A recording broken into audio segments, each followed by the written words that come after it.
हरिद्वार आने वाले तीर्थयात्री यहाँ पारंपरिक रूप से अपने कुल पुरोहित या परिवार के पुजारी से मिलते हैं। ये पुजारी एक बही रखते हैं जो एक तरह का बही खाता है। इसमें वो तीर्थयात्रियों के आने और उनकी यात्रा का उद्देश्य दर्ज करते हैं। देखिए, सामाजिक रूप से, धार्मिक रूप से इसका अति प्राचीन महत्व है।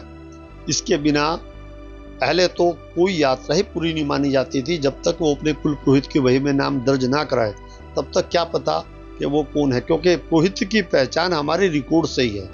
ब्राह्मण तो हरिद्वार में मान लिया जाए 2,500 हैं, सब ब्राह्मण हैं।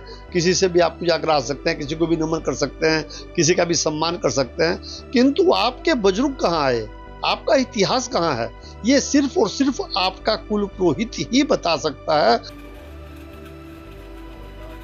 कुल पुरोहितों के इन बही खातों में तीर्थयात्रियों के पूर्वजों के नाम लिखे होते हैं जो यहाँ अक्सर पूजा पाठ या दर्शन करने आते हैं। बही जितनी भी ये बहियात हैं, ये तीर्थ पुरोहित और तीर्थ यात्री के बीच की एक कड़ी है, वो ये बही है। इसी बही के द्वारा ही तीर्थ और तीर्थ यात्री का, तीर्थ पुरोहित का संबंध पता चलता है कि कौन किसका तीर्थ पुरोहित है और कौन किसका जजमान है।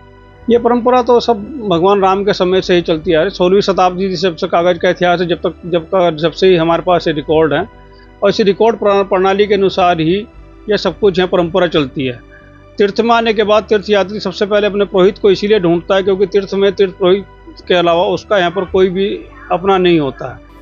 कुल पुरोहितों से मिली जानकारी हरिद्वार आने वाले तीर्थयात्रियों के लिए काफी उपयोगी होती है। इससे उन्हें अपने पारिवारिक इतिहास के बारे में जानकारी मिलती है। यही वजह है कि यहाँ अक्सर तीर्थयात्रियों का जमावड़ा लगा रहता है। हम जब यहाँ आते तो हमारे जो है पहले से पुरोहित ढूंढते हैं। हमारे यानी कि हम बिहार से हैं तो अपने पुरोहित को ढूंढते हैं। ढूंढने के बाद हम पता चल जाता है कि हमारे बिहार से हैं। हमारी सारी डिटेल इनके पास होती है। हमारे पूर्वजों की, दादा परदादा, पूरा बैकअप होता है इनके पास, जिससे हमें अपनापन लगता है। फिर हम ये हमारे जो विधि व्यवहार है, जैसे उस तरह से पूजा पाठ सारा संपन्न करा देते हैं। क्रियाक्रम जो भी है अच्छे से कराते हैं। ये कुल पुरोहित और उनके अभिलेख काफी अहमियत रखते हैं। वो इसके जरिए किसी भी शख्स के पूर्वजों का पता लगाने में मदद करते हैं, जिससे ये जानकारी आने वाली पीढ़ी को भी मिलती रहे।